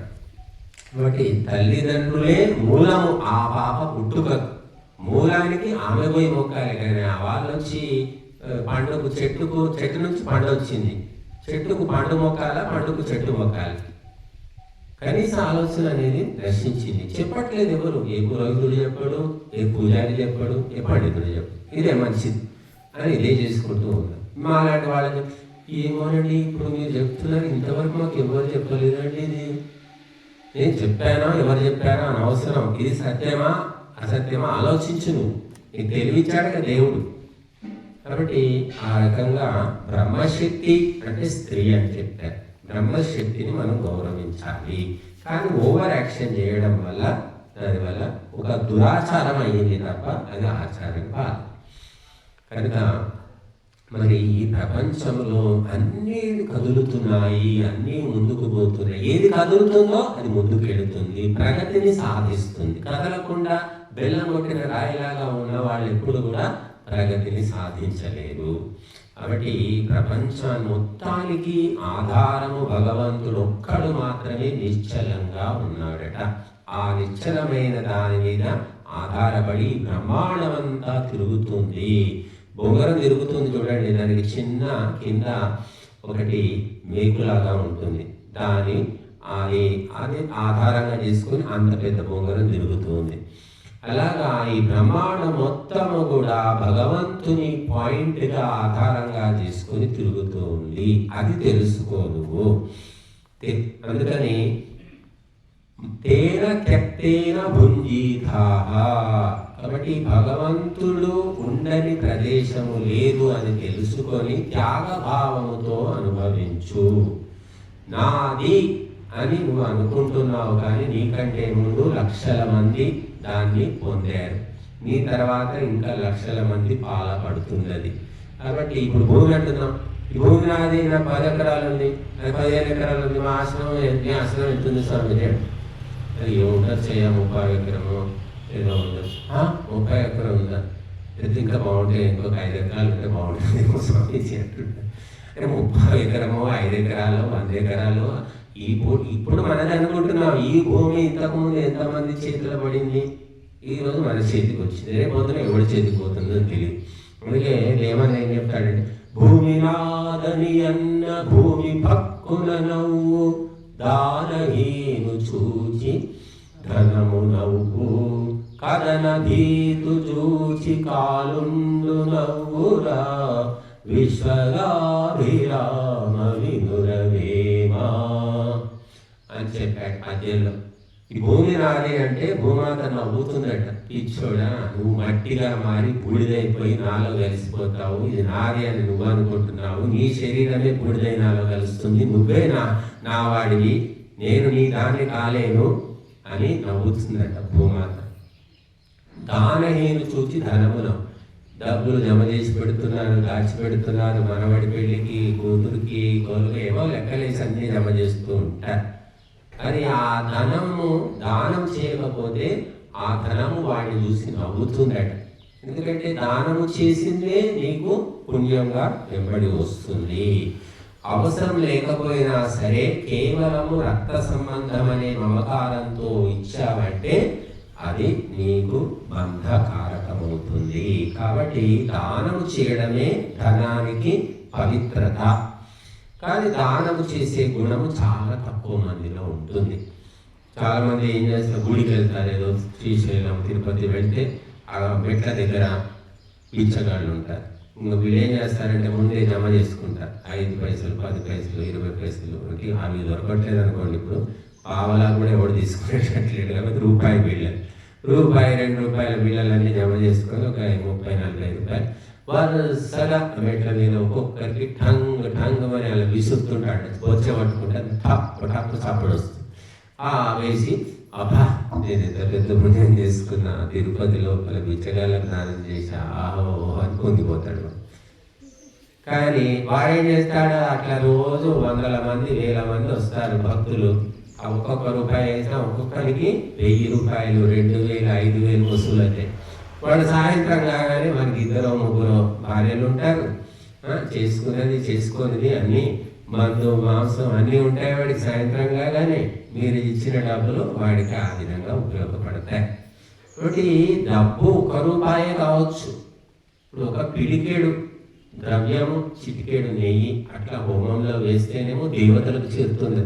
అదే పిడికేడు నెయ్యి ఆ చిటికేడు ఆ హవన ద్రవ్యం అన్నీ తీసుకెళ్ళి మనం మట్టిలో వేస్తే ఏమవుతుంది, గాలికి ఎగిరిపోతుంది, నీళ్ళలో వేస్తే మురిగిపోతుంది. అంటే ఏ 1 రూపాయి అయినా ఎక్కడ ఇవ్వాలో అక్కడ ఇస్తేనేమో మనకు విలువ పెరుగుతుంది, పుణ్యం అనేది వస్తుంది. 1 రూపాయే కదా అనుకుంటున్నాం, ఎవ్వరూ కూడా ఆ డబ్బులను సద్వినియోగం చేయరు. ముష్టి మాఫియా అంటారు. బిచ్చగాళ్ళంతా ఒక పెద్ద మాఫియా లాగా తయారై ఉన్నారు. వాడు కుంటోడు, 2 చేతులు 2 కాళ్ళు ఉండవు, వాడు ఎండలో ఇట్లా కొట్టుకుంటూ ఉంటాడు. వాడు చూసేసరికి గుండె పెరిగిపోయి ఇక డబ్బులే డబ్బులు డబ్బులే డబ్బులు. మరి వాడు కాళ్ళు చేతులు కదలలేనుడు ఎట్లా వచ్చాడు, ఈ చౌరస్తాలో ఎలా వచ్చి ఉన్నాడు అంటే వాడి కొడుకో అల్లుడో ఎవడో తెచ్చి వాడిని మోసుకొచ్చి అక్కడ పారేసిపోతారు. వాడు మొత్తం కలెక్షన్, వాడు ఓటు వెళ్ళిపోయేది ఏమీ లేదు, పొద్దున వారేస్తే రాత్రి దాకా అక్కడే సాయంత్రం దాకా ఇట్లా కొట్టుమిట్టాడుతుంటారు. చూడండి మీరు, ఆ డబ్బులన్నీ కలెక్షన్ అయిన తర్వాత వాడికి అన్నం పెడతారు, లేకపోతే లేదు. వాడిని చూపించి వసూలు చేసుకొని వాడి ఫ్యామిలీ కూడా బతుకుతూ ఉంటాడు అన్నమాట. కాబట్టి అటువంటివి చాలా మంది దానం చేస్తారండి, నేను చూసా కళ్ళతోటి. ఆ మధ్య కూడా ఈ బస్సు ఎక్కుతారు, వాడు బస్సు ఎక్కి అనుకుంటూ ఒక సర్టిఫికెట్ ఇస్తాడు, చూపిస్తాడు, నేను మూగవాడిని నాకు రాదు ఇది. ఆ సర్టిఫికెట్ మొత్తం బస్సులో అందరికి ఇస్తాడు 10 పేపర్లు. అన్ని చూసి వాడు 5 రూపాయలు 10 రూపాయలు ఇచ్చేస్తూనే ఉంటారు అట్లా. కానీ విద్వాంసులకు ఇవ్వడానికి మాత్రం మనసుకు రాదు. విద్వాంసులకు ఇవ్వాలంటే ఇక్కడ దక్షిణ రూపాయ 2 రూపాయల 5 రూపాయలని ఆలోచిస్తారు. అట్లాంటి పనికి వాళ్ళకు నేను నా కళ్ళతో చూస్తాను. బస్సులో వచ్చి ఒక 10 నిమిషాలు అట్లా తిరిగింది ఒక అమ్మాయి, ఒక 300-400 వసూలైపోయింది. చూడండి, అంటే విద్వాంసుని జీవితం ఎంత భయంకరం అంటే ఒక మూగ చెవిటి అవిటి పనికి వాళ్ళైనా బతకగలుగుతారు, కానీ ఒక విద్వాంసుడు బతకడం కష్టము. ఈ దేశంలో విద్యకు విలువ అది అన్నమాట. కాబట్టి అట్లాంటి నీచులకు ఎవరైతే 1 రూపాయి దానం చేసినా 1 రూపాయి అంత పాపము మూటగట్టుకున్నట్టే. ఎందుకంటే వాడు సద్వినియోగం చేయడు. మీకు దానం చేయాలనుకుంటే రొట్టె ముక్కలు ఇవ్వండి, లేదా అన్నం పెట్టండి, లేకపోతే ఓ బిస్కెట్ ప్యాకెట్ మొహాన కొట్టండి. ఏదైనా తినే వస్తువు ఇస్తే వాడు తింటాడు, ఇంకొకరికి ఇస్తాడు. అది అమ్ముకోవడానికి కుదరదు. అప్పుడకే కదా మనకు వచ్చి. కానీ అది ఎవరు చేయరు. డబ్బులు ఇస్తూ పోతుంటారు. గురువులకు, స్వాములకు, విద్వాంసులకు ఇవ్వడానికి మాత్రం చాలా తక్కువ మంది సహాయం చేస్తారు. నేను చూస్తున్నాం ఈ కార్యక్రమంలో ఊరంతా ఉన్నారు, కోటీశ్వరులు ఉన్నారు. కానీ ఇక్కడ ఎవరి డబ్బు వస్తుంది అంటే ఎవరు సాత్వికులు, పుణ్యాత్ములు వాళ్ళ డబ్బే ఇక్కడికి రాగలుగుతుంది. మిగతా ఎవరి కూడా రాలేకపోతుంది. కనుక ఉత్తమ కార్యాలకు, ధర్మ కార్యాలకు అందరి ధనము వినియోగపడదు. కేవలము ఆ పవిత్ర ధనము పుణ్యాలక్ష్మి మాత్రమే ఉపయుక్తమవుతుంది. ఒక నీచమైన గురువు దగ్గరికి నీచుల ధనం అంతా వెళ్ళిపోతుంది. కోట్లు జమ చేసుకున్నారు. ఒక్కొక్క ఆశ్రమం 500 ఎకరాల ఆశ్రమాలు, 300 ఎకరాలు ఉన్నాయి. కోట్లు వస్తాయి వాళ్ళ ఫండ్స్. మరి కాబట్టి ధనము కూడా తను చేసిన ఏ విధంగా సంపాదించాడో దాన్ని బట్టి ఎవరికి చెందాలో వాళ్ళకి చెందుతుంది. నేరాలు, ఘోరాలు, పాపాలు, అబద్ధాలు అన్నీ చేసి సంపాదించిన ధనం అటువంటి దగ్గరికి వెళ్ళిపోతుంది. కాబట్టి ఈ ధనానికి అధిపతి ఎవరు అంటే భగవంతుడే అధిపతి. చివరికి మళ్ళీ ఆ భగవంతునికే చెందుతూ ఉంది. అందుకే తేన భుంజీరా, త్యాగభావంతో అనుభవించవయ్యా అని చెప్తున్నాడు భగవంతుడు. తినక తప్పదు, తినకుంటే బతకలేము. కాకపోతే నీ ఒక్కడి పొట్ట నింపుకోకు, మొత్తము నువ్వే లాగించకు, కొంత భాగము ఇతరులకు కూడా సమర్పించు. 10 లడ్డూలు నువ్వే తినకు, తింటే కడుపు నొప్పి వస్తుంది. నువ్వు ఒక 3 లడ్డూలు తిను, మిగిలినవి పంచిపెట్టు అంటే ఎవరికి తినేస్తున్నారు, మొత్తం తినేస్తున్నారు. వాడు కడుపు నొప్పి వస్తుంది. ఈనాడు రోగాలు, ప్రతి మనిషికి రోగాలు ఎందుకు ఉన్నాయి? బీపీ, షుగరు, షుగర్ అంటే డయాబెటీస్ కదా, ఇంకా అది ఏమో 5 రోగాలు, కీళ్ళ నొప్పులు, కాళ్ళ నొప్పులు, నడు నొప్పులు, గ్యాస్ ట్రబులు, అది అల్సరు, యాసిడిటీ, ఎన్నో రోగాలు ఉన్నాయి ప్రతి ఒక్కరికి. ఎందుకున్నాయి? దానం చేశారా? ఎవరికైనా తినిపించారా? తినిపించానండి, మా బావమరికి ఎన్నోసార్లు తినిపించానండి, మా మామగారు వస్తే చేసి పెట్టాం. అది కాదయ్యా, నీ చుట్టాలు నువ్వు తినిపించింది గొప్ప కాదు.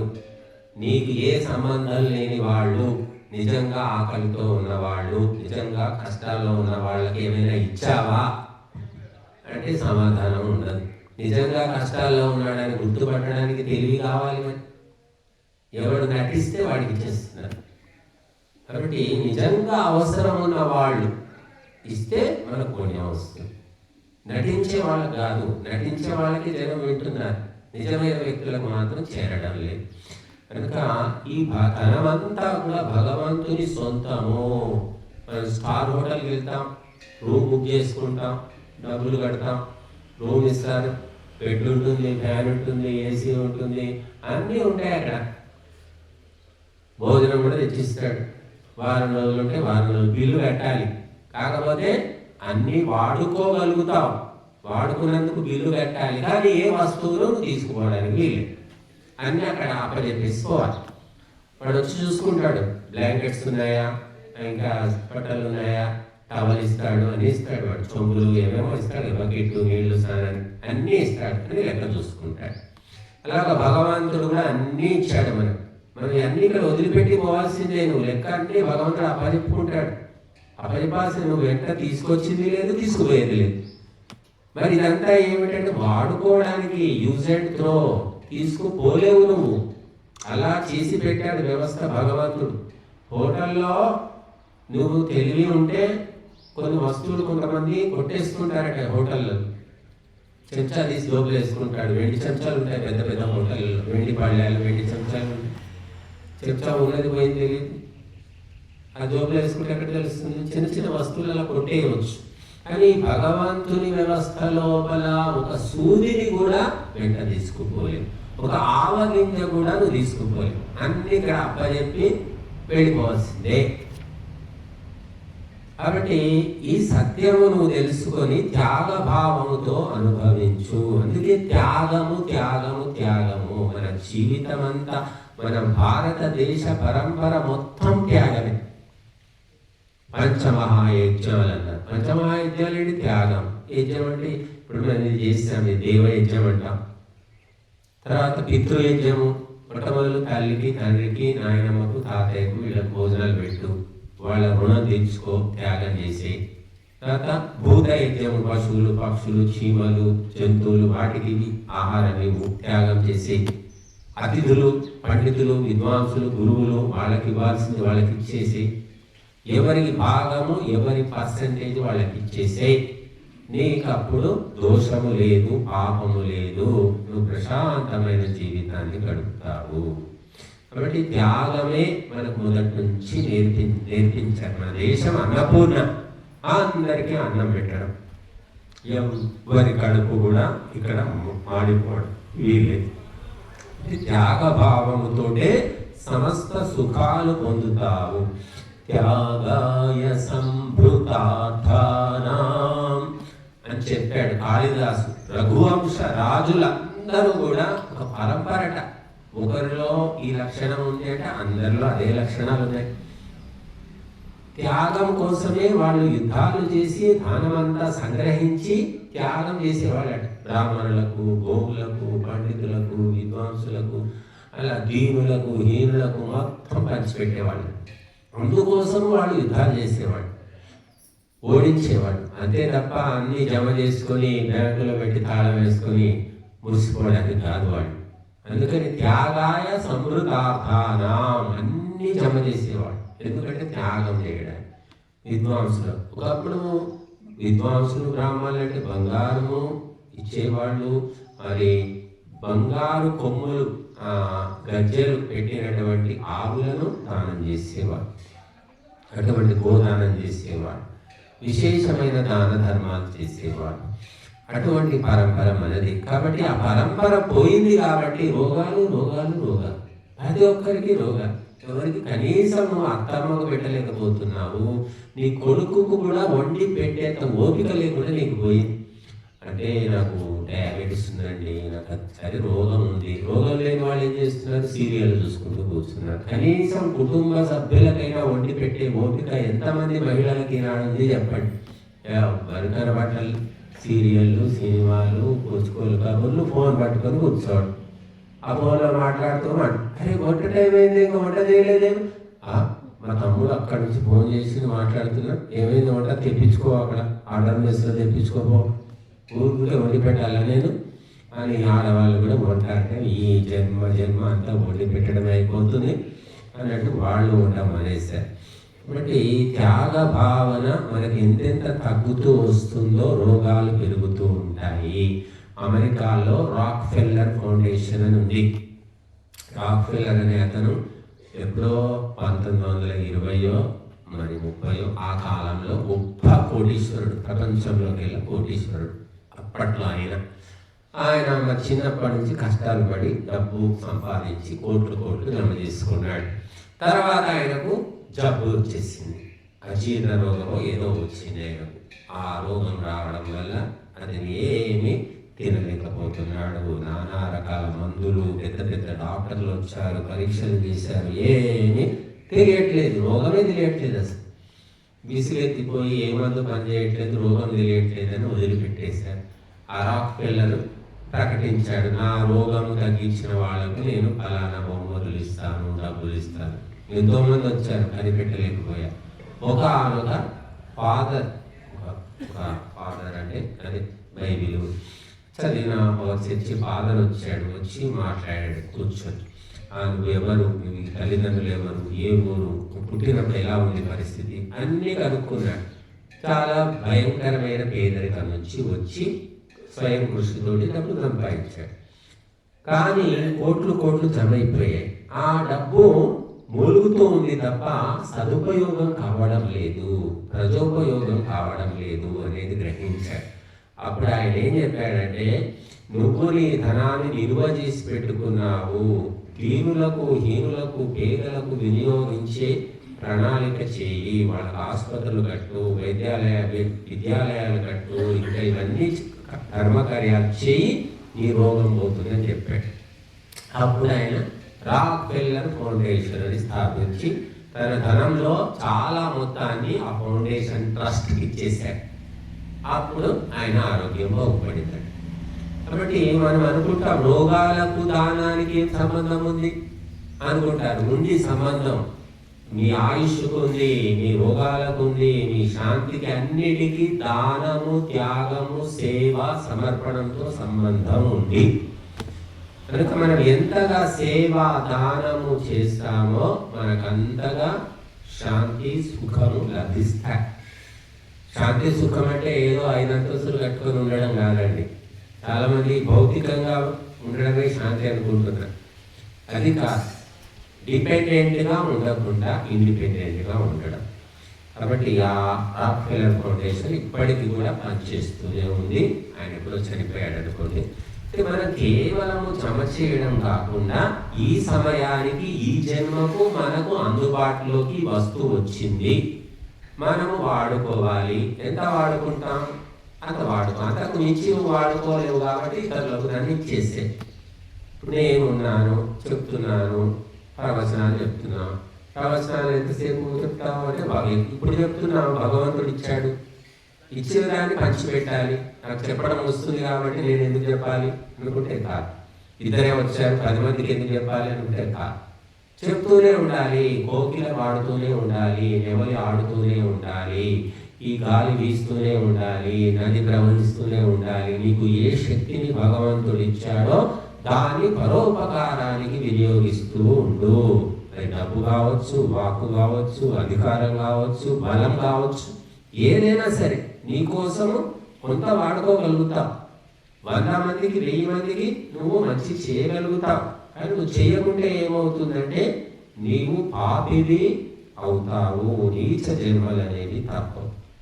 బట్టి చాలామంది మామూలు పరిస్థితుల లోపల ఏదో గుడిసెలో ఉన్నప్పుడు వేరు, ఏదో దేవుని దయ వల్ల పెద్ద బిల్డింగ్ కట్టేశాడు, గుడిసె జీవితం పోయింది, 3 అంతస్తులు మేము వేడ కట్టుకున్నాడు. కానీ బుద్ధులు మాత్రం గుడిసె బుద్ధులే ఉంటాయి. చాలా మందిలో నేను చూస్తున్నా. లేనప్పుడు సరే, గతి లేనప్పుడు గంజి పానకం తాగావు, డబ్బులు, పెద్ద ఇల్లు కట్టుకున్నావు, కారు ఉంది, నౌకర్లు, ఇంకా అవే బుద్ధులు. ఎందుకు పాడు బుద్ధులు అంటే బుద్ధి అనేది పెరగదు అనమాట. ఎందుకంటే వాళ్ళు ఆలోచించారు. అదే కొసరి చిల్లర బుద్ధులు చూపిస్తూ ఉంటారు.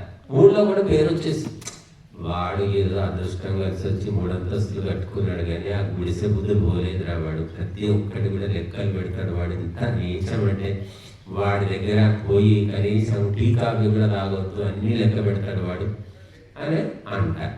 కాబట్టి ఈ చిల్లర బుద్ధులు మనము పెరిగిన కొద్దీ, మనకు స్థాయి పెరిగిన కొద్దీ కూడా మానేసుకోవాలి. మానేసుకుంటేనే సుఖశాంతులు ఉంటాయి. కాబట్టి అప్పుడేదో 10 రూపాయలు దానం చేసావు గుడిసెలో ఉన్నప్పుడు, ఇప్పుడు కూడా 3 అంతస్తుల మేడ కట్టినా వాడు అదే 10 కాకుండా 100 చేస్తాడు. కానీ 10,000 మాత్రం చేయడు. అంత మనస్సు రాదన్నమాట. కాబట్టి మనము ఇప్పుడు అవకాశం ఇచ్చాడు భగవంతుడు నీకు. ఇంకా 10 ఏళ్ళ తర్వాత ఈ అవకాశం ఉంటుందా లేదా తెలియదు. మీరందరూ వచ్చారు నిజామాబాద్ నుంచి, ఈరోజు వచ్చారు, బస్సు ఎక్కి వచ్చారు. 10 ఏళ్ళ తర్వాత వస్తారా? రాగలుగుతారా? వీలవుతుందా? ఆరోగ్యం అనుకూలం ఉంటుందా? మీరు వచ్చినా ఇక్కడ నేను కూర్చొని చెప్తానా, ఉంటానా లేదా మాకు తెలియదు. కాబట్టి ఎప్పుడు మనకు అవకాశం దొరికిందో అప్పుడు దాన్ని సద్వినియోగం చేసుకోవాలి. చాలామంది నేను చూశాను, ఈ పండితులు అంటే ఎక్కడో పోతారు, యజ్ఞము, ప్రవచనాలు చేస్తే పండ్లు అది, స్వీట్లు అది ఇస్తూ ఉంటారు. అవన్నీ తెచ్చి ఇంట్లో పెట్టేస్తారు. అవి పండ్లు చాలా ఉంటాయి. ఏంటంటే పండ్లు ఎక్కువ రోజులు ఉండవు, 2-3 రోజులు అయితే మగ్గిపోతూ ఉంటాయి. అవి తెచ్చి అక్కడ పాడేస్తాడు, వాడు తినలేడు. ఎంతకని తింటారు, 4 పండ్లు తింటాడు.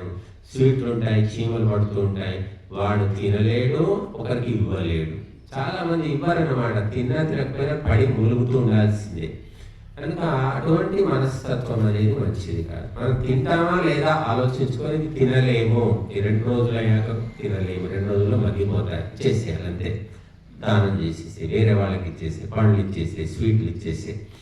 వేరే వాడు తింటే మనకు బలం రాదు, మనకు శక్తి రాదు అనుకుంటారు చాలామంది.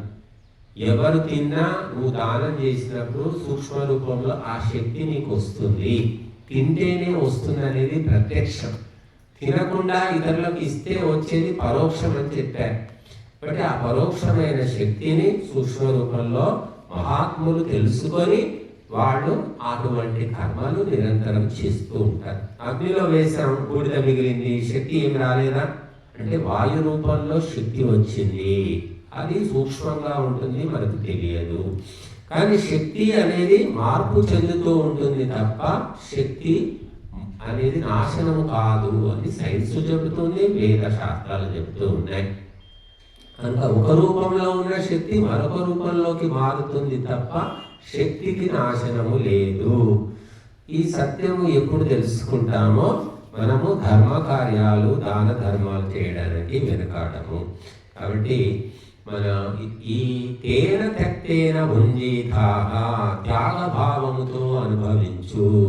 ఒక ఆడపిల్ల తన కుటుంబాన్ని, ఇల్లును, తల్లిదండ్రులను, అన్నదమ్ములను, బంధువులను అందరినీ వదిలి త్యాగం చేసి ఒక ఇంటికి వెళుతుంది. కాబట్టి ఆమెను దేవత అన్నారు. మాతృదేవత, మొదటి దేవత అని చెప్పారు. తన ప్రాణాలను బలిపీఠం మీద పెట్టి ఆ పిల్లవాడికి జన్మనిస్తుంది. ప్రపంచం మొత్తంలో కానుపు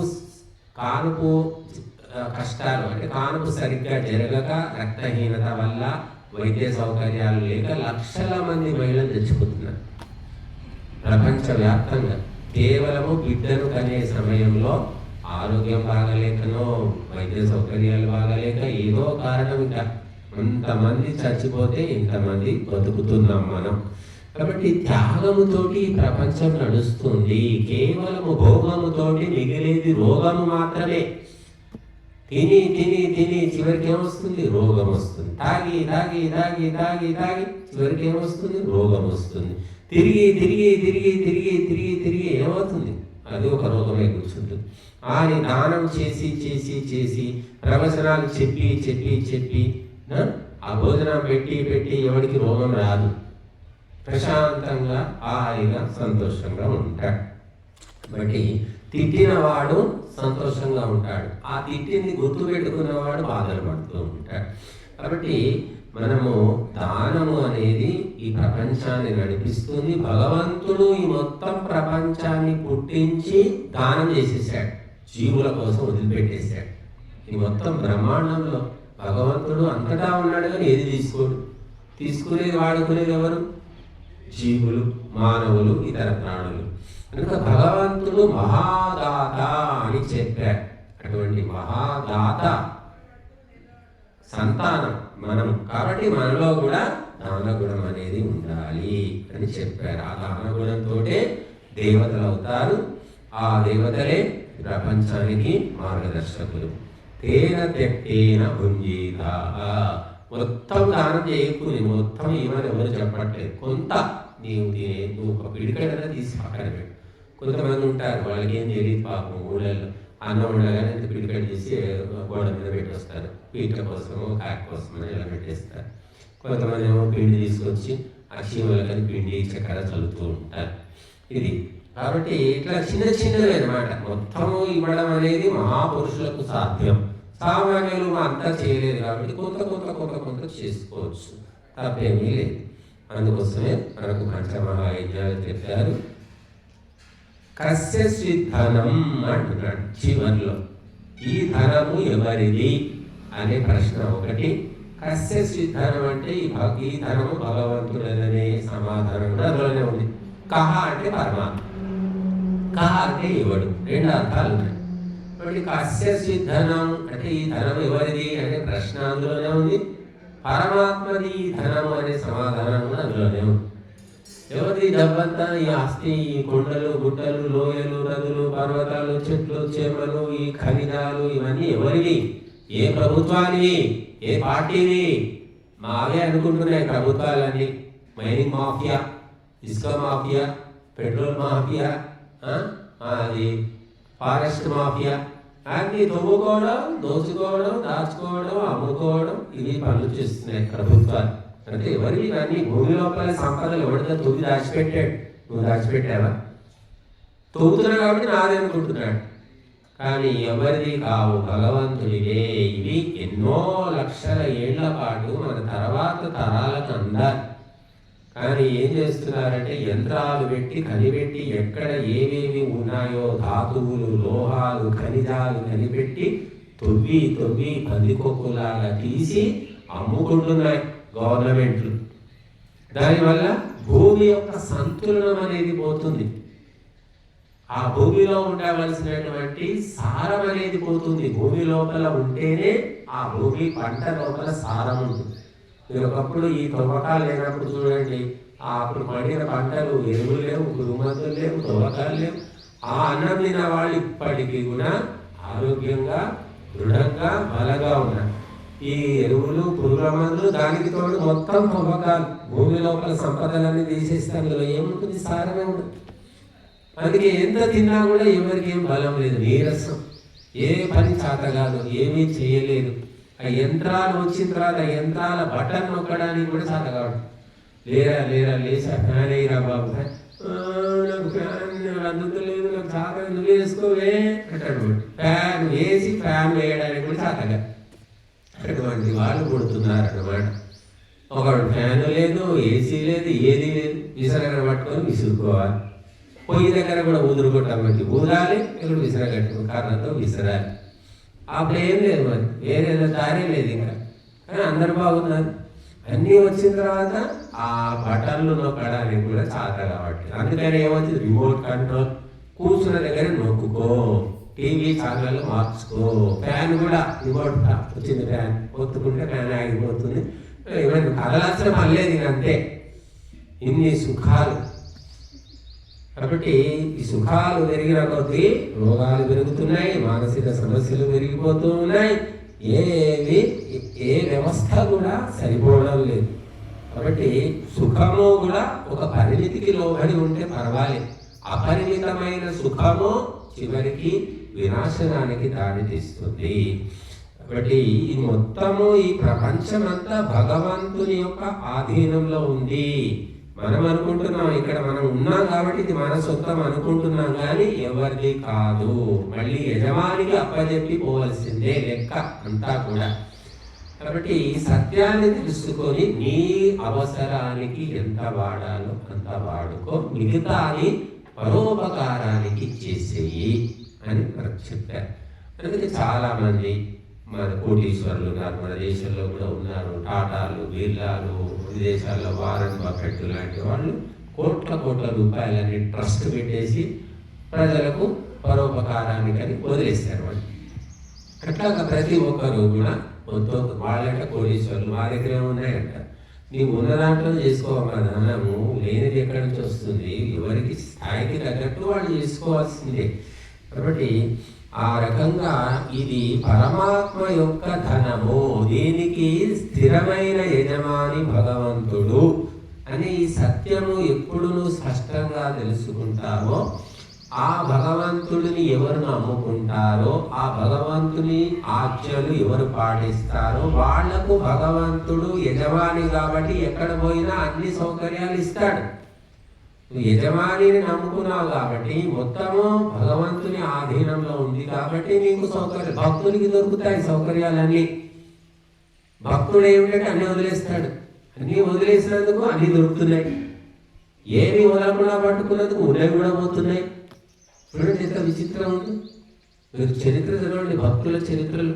వాళ్ళెవ్వరూ కూడా ఏది పట్టుకోలేదు కానీ వాళ్ళకి అన్ని సుఖాలు దొరికాయి. కానీ అన్నీ పట్టుకొని కూర్చున్న వాళ్లకు ఆ పట్టుకొనివి కూడా అనుభవించే అర్హత కూడా లేకుండా పోతుంది. కాబట్టి మనము ఈ మొత్తము బ్రహ్మాండానికి అధిపతి భగవంతుడు అని తెలుసుకొని మనము ఈ అఖండమైన ఈ కాల గమనం లోపల మనం బతికే 100 ఏళ్లలో 100 ఏళ్ళు కూడా కాదనుకుంటే 70 70 ఏళ్ల కాల అవధి నీకు పరిమితము. అంతకు ముందు కొన్ని యుగాలు గడిచిపోయాయి, తర్వాత యుగాలు గడిచిపోతాయి. 70 ఏళ్ల లోపల నువ్వు ఎంత అనుభవిస్తావు అవి కూడా లెక్కలేసి చెప్పారు శాస్త్రవేత్తలు. ఒక మనిషి 70 ఏళ్ళు బతికితే ఎంత ఆహారం తింటాడు, ఎన్ని నీళ్లు తాగుతాడు, ఎంత గాలి పీలుస్తాడు అన్ని లెక్కలేసి చెప్తున్నారు. కాబట్టి అంతకు మించి ఒక్క మెతుకు తిన్నా, ఒక్క పైసాను ఖర్చు పెట్టినా కూడా వినాశనము తప్ప మరేమీ లేదు, తినలేవు అసలు, అంతే. కాబట్టి మనము చాలా పరిమితమైనటువంటి జీవితాన్ని గడుపుతాం. భగవంతుడు శాసిస్తున్నాడు, నువ్వు ఒకప్పుడు తినలేదు అని చెప్పి ఇప్పుడు అప్పటిది కూడా కలుపుకొని తినగలుగుతా? కుదురుతుందా? నిన్న తినలేదని చెప్పి నిన్నటి దిగువ చూడదు తింటాడు. ఏ పూట కాకుండానే పెట్టాడు భగవంతుడు, అదొకటి తెలివి. దేవుడు తెలియకోవచ్చు, లేకపోతే 2-3 పూటలది తినేటట్టుంటే ఎవరికి కూడా ఈ మాత్రం కూడా దొరికేది కాదేమో. 3 పూటలు ఒకేసారి తిని కూర్చునేవాళ్ళు. జంతువులు, ఏనుగులు అవేవో తింటాయట. అలాగా మనిషికి అట్లా పెట్టలేదు, ఏ పూట కాకుండానే. ఆ పూట తినకపోతే అది కలుపుకొని మనం తినలేము. కాబట్టి ఆ రకంగా భగవంతుడు ఈ ప్రపంచంలో దోపిడీ జరగకుండా ఆపడానికి కొన్ని పద్ధతులు ప్రవేశపెట్టాడు. అయినప్పటికీ కూడా మనిషి తిన్నదానికంటే దాచిపెట్టేది ఎక్కువైపోతుంది. అది బట్టలు కావచ్చు, నగలు కావచ్చు, ఈ రియల్ ఎస్టేట్ పొలాలు కావచ్చు, ప్లాట్లు కావచ్చు, ఫ్లాట్లు కావచ్చు, ఏమైనా కావచ్చు, జమ చేయడం ఎక్కువ. ఈ ఆర్మూర్లో ఒక ఫ్లాటు, వంకాపూర్లో ఒకటి, నిజామాబాద్లో ఒకటి, ఏమో ఎందుకంటే మంచి హైదరాబాద్లో ఒకటి, 4 చోట్ల 4 ఫ్లాట్లు. మరి ఎంతమంది 4 పిల్లలు ఉన్నారంటే లేని లింకులు ఇటుకు ఒకడో ఇద్దరు, వాడు పోయి అమెరికాలో కూర్చున్నాడు. ఆస్తులు మాత్రం 4 చోట్ల కొన్ని పెట్టుకుంటారు. పిచ్చి అన్నమాట ఇది. ఆ పిచ్చిని మరి కాలమే వారికి బుద్ధి చెబుతుంది తప్ప మరేం చేయలేము. కాబట్టి సత్సంగం ద్వారా వివేచన పెరిగి మనిషి ధర్మాలు తెలుసుకొని సుఖశాంతులను పొందగలుగుతాడు. లేకపోతే పిచ్చి కొద్దీ క్రమ చేసుకోవడం తప్ప ఇంకేమీ లేదు. విదేశాల్లో ఇంత పిచ్చి ఉండదండి, విదేశీయులకు మనంత పిచ్చి లేదు. వాళ్ళు సంపాదించినా కూడా అది వాళ్ళు మనలాగా ఇట్లా కూడబెట్టి మనవడికిద్దాము, కొడుకుకిద్దాము ఇట్లాంటి ఆలోచనలు వాళ్ళకు ఉండవు. మా పిల్లలు కూడా అలాగేనట. ఆ పిల్లలు కూడా మా నాన్న ఇస్తే బాగుందని ఏమో ఆశ పెట్టుకోరట. ఎవరి పని వాడు చేసుకుంటాడు, ఇస్తే తీసుకుంటాడు, లేకుంటే లేదు. కానీ ఇచ్చినా ఇక్కడ తృప్తి లేదు. ఇవ్వకపోతే కోర్టులకు పోతారు, హత్యలు చేస్తారు, తల్లిదండ్రులని లేదు, అక్క చెల్లెలని లేదు. అంత పాపాత్ములంతా భారతదేశంలోనే ఉన్నారేమనిపిస్తున్నారు. విదేశాల్లో అస్సలు ఉండదు, వాళ్ళు పట్టించుకోరట. మా ఆస్తి మా నాన్న ఆస్తి రావాలి, ఇస్తావా చస్తావా ఇలాంటివి ఉండవు వాళ్ళు. ఎందుకంటే స్వతంత్రమైన వ్యక్తిత్వంతో పెంచుతారు వాళ్ళు. అది మనమైన డిపెండెన్స్, ఆధారపడి ఉంటారు. నా కొడుకు నేను చెప్పినట్టు వినాలి, నా కూతురు నేను చెప్పినట్టు వినాలి, ఇట్లాంటి ఆలోచన విధానం మనకుంది. వాళ్ళు అసలే పట్టించుకోరు. టీనేజ్ అంటే 12-13 ఇయర్స్ వచ్చినాయంటే వాడు స్వతంత్రం, ఏమైనా చేసుకొని చదవకపో నీ ఇష్టం, అది తల్లిదండ్రులు ఊరికే సోది పెట్టడానికి వీళ్ళు. కానీ మనం ఇక్కడ 20 ఏళ్ళు 25 ఏళ్ళు వచ్చినా వేటపడుతుంటారు, వేధిస్తూ ఉంటారు. వాడు కూడా ఆశపడుతూ ఉంటాడు, వీడు కూడా ఆశ పెడుతూ ఉంటాడు. ఇదంతా భారతదేశంలో నడుస్తుంది. కాబట్టి మనము ఈ ఆలోచన విధానం వల్లనే ఇవన్నీ జరుగుతూ ఉన్నాయి. కాబట్టి ముందే వాళ్ళు స్వతంత్రంగా పిల్లల్ని పెంచే విధానం ఆ విధంగా వాళ్ళకు ఉంటుంది. మనమేమో పిల్లల్ని గూట్లో, అది రామచిలుక గూట్లో పెంచినట్టుగా మనం పెంచుకుంటాం పిల్లల్ని. మరి నేనైతే చూశాను 20 ఏళ్ళు 25 ఏళ్ళు వచ్చిన పిల్లల కొడుకులకు కూడా కూతుళ్ళకు కూడా కలిపి ముద్దలు చేసి తినిపించే వాళ్ళు నేను చూశాను. మన ప్రాంతంలో కొంచెం తక్కువ, కానీ ఇంకా ఆంధ్ర ప్రాంతంలో ఎక్కువ. అంటే ఇంత మోహం అన్నమాట, విపరీతమైన మోహం. ఆ మోహమే నీ వినాశనానికి కారణము. అందుకే నిన్ను ఎవరిని చెడగొట్టరు, ఎవరిని బాగు చెయ్యరు. నీ ఆలోచనలు, నీ ప్రవర్తనే నిన్ను చెడగొడతాయి, నిన్ను బాగు చేస్తాయి అని శాస్త్రకారులు తీర్చి చెప్పారు. కాబట్టి మనము ఒకరిని నిందించడం వేస్ట్. వాడేనండి, వాడే పెళ్లి సంబంధం చూసింది, వాని వల్లనే నేను పెళ్లి చేసుకున్నాను, లేకుంటే చేసుకోకపోదు. దుర్మార్గుడు వాడు వచ్చి వాడు వచ్చింది నిజమే, చూసింది నిజమే, కానీ నీ కర్మ ఫలము ఆ రూపంలో వచ్చి నేను ఆ రకంగా పెళ్లి చేయించింది నీకు అని నువ్వు తెలుసుకోవడం లేదు. వాడెవడో వచ్చి చెడగొట్టడానికి ఎందుకు వచ్చాడు? నీ కర్మఫలం ఆ రూపంలో వచ్చింది. బాగుపడేటప్పుడు కూడా అలాగే ఎవడో వస్తాడు, మనకు మంచిదని చూపించిపోతాడు, ఏ సంబంధం లేని వాడు వస్తాడు. కాబట్టి నీ కర్మఫలాలే రకరకాల రూపంలో నిన్ను ఆవరిస్తున్నాయని, నిన్ను నడిపిస్తున్నాయని తెలుసుకోను. ఎవరు చెడగొట్టేవాళ్ళు లేరు, ప్రత్యేకంగా ఎందుకు వస్తాడు, ఏమవుతుంది కనుక మన కర్మఫలాలే ఇవన్నీ అని ఎప్పుడు తెలుసుకుంటామో ఎవరి మీద ద్వేషము లేదు, ఎవరి మీద రాగము లేదు. నా కర్మ ఇదంతా నా కర్మ అని అనుకున్నవాడు ఎవరిని తిట్టాడు. కాబట్టి అందుకోసము ఇప్పుడు అది తెలుసుకున్నవాడు ఉత్తమ కర్మలు చేసుకోవడానికి ప్రయత్నం చేస్తాడు. ఉత్తమ కర్మలు నువ్వు చేసుకున్నప్పుడు అంతా నీకు అనుకూలంగా జరుగుతూ పోతుంది. నీవు గత జన్మల్లో ఎప్పుడో చేసుకున్న కర్మల ఫలితాలు ఈ జన్మలు రకరకాల రూపాలు వేధిస్తూ ఉంటాయి. కాబట్టి మహాపురుషులకు కూడా ఎన్నో కష్టాలు వచ్చాయి, కానీ వాళ్ళు ఎవరిని తిట్టలేదు. ఇది నా కర్మఫలము, నేను గత జన్మలో ఏదో చేసి ఉంటానేమో అనుకున్నా తప్ప ఎవరి మీద నిందలు వేయలేదు. కాబట్టి మనకు చాతనైంది, వీలైంది ఏమిటి అంటే ఉత్తమ కర్మలు చేసుకోవడం. ఈ జన్మకు ఇప్పటికీ అది చాతనైనంత చేసుకోవాలి. అవి తర్వాత జన్మల్లో ఏ రకంగా ఉపయోగపడతావో మనకు తెలియదు, కానీ మనం చేసుకోవాల్సిందే, ఇంతకు మించి మరొక దారి లేదు. కనుక భగవంతుడు ఈ బ్రహ్మాండానికి అధిపతి అని తెలుసుకొని మనము ఈ కేవలము ఇక్కడ ఒంటరి ప్రయాణికులము, కిరాయిదారులము, మనము ఇంటి యజమానులము కాదు అనే స్పృహ అనేది ఉంటే అప్పుడు మనం హాయిగా సంతోషంగా ఉండగలుగుతాం. కాబట్టి తేన త్యక్తేన భుంజీతాః, ఆ త్యాగ భావన అనేది క్రమక్రమంగా నేర్పడం కోసమే ఈ యజ్ఞకుండాన్ని తెచ్చి మహర్షులు ముందు పెట్టారు. మీరు చూస్తే చిన్నపిల్లలు ఉంటారు, పిల్లలకి అక్షరాభ్యాసం అంటారు. ఆ అక్షరాభ్యాసం అంటే ఈ మధ్య అంతా బాసర అని పరిగెత్తుతున్నారు. అక్కడ మరి ఏదో పండుగ వస్తుంది, సరస్వతి జయంత, శారద, వసంత పంచమి రోజు అక్షరాభ్యాసం చేస్తే మంచిది. వందల మంది వేల మంది పోతున్నారు, అక్కడేదో కట్టాలి, డబ్బులు కట్టేస్తే పలక బలపం మంత్రాలు చదువుతారు, దిద్దిస్తారు.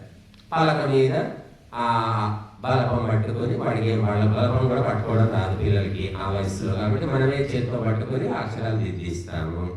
దిద్ది వాడు సొంతంగా బలపం పట్టుకొని పలక పట్టుకొని దిద్దడం మొదలు పెడతారు.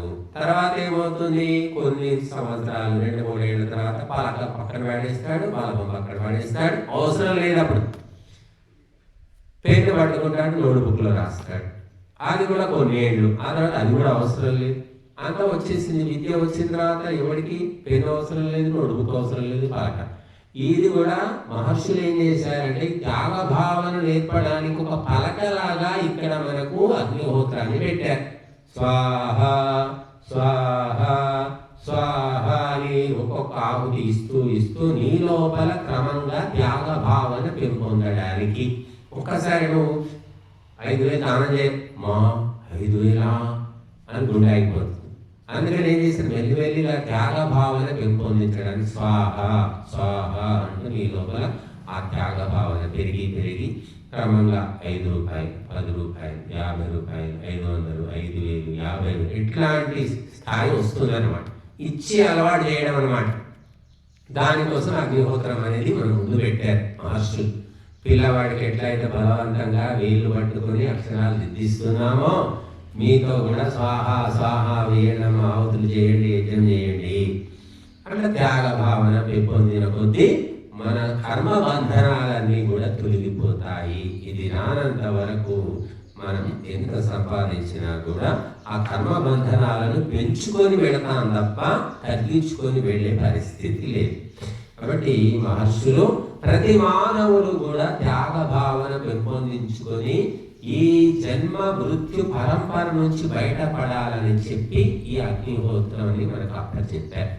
కనుక ఆ పరంపరలో భాగంగా మనము చేస్తూ ఉన్నాము. కాబట్టి అందరూ కూడా క్రమక్రమంగా త్యాగ భావన పెంపొందించుకోవాలి. ఎప్పుడో 10 ఏళ్ల కిందట ఉన్నట్టే ఇప్పుడు ఉంటే లాభం లేదు. మనం మనస్సు విశాలం కావాలి, మన బుద్ధి విశాలం కావాలి, ఆలోచన స్థాయి పెరగాలి తప్ప బావిలో కప్పల్లాగా ఉండకూడదు. అది స్వయం వినాశనానికి తప్ప ఉన్నతికి దోహదపడదు. ఓం శాంతి.